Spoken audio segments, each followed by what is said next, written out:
our self-regulating behaviors are tied into a dopamine loop.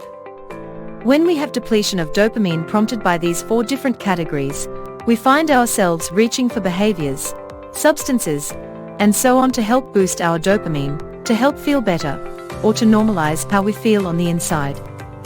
So let's run through these different categories. If we find ourselves mindlessly or subconsciously following some of these natural behaviors, like scrolling on our phones, or reaching for substances, or attention from others, these are the sorts of things that will give us a boost of dopamine and are an indication that we are dopamine deficient from other reasons.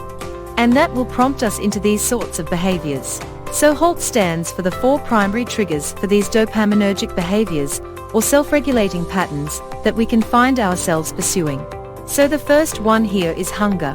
We get naturally a boost of dopamine when we eat foods that give us a spike in our blood glucose and a reward to our brain. And this can be any range of things. And it will typically be your most favorite things.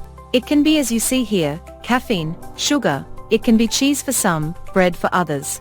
It's a very common thing. It will often manifest as a binge eating or sort of a mindless ongoing, a whole bar of chocolate. These sorts of things, where it seems to be like a compensation for the stress of the day. The next one is anger or anxiety. And this is a very powerful trigger, because if we have different metabolic reasons or emotional traumas that trigger anxiety or an emotional reactivity, we will naturally need to reach for substances that will numb that sense of overwhelm. Loneliness can also be part of the lack of dopamine spiking interactions with others, and so we may seek to replace that with the digital life in social media. Being tired also is a natural consequence of an excess of dopamine, or a very busy life, or lots of demands on our nervous system and cognitive pathways, and so we can become adrenally fatigued and naturally dopamine exhausted at the same time. There again, we will naturally reach for things to try and boost our energy and boost dopamine at the same time.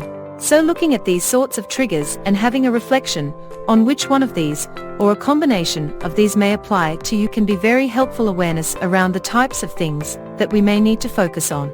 Awareness around the types of behaviors to avoid and explore healthier alternatives to improve well-being.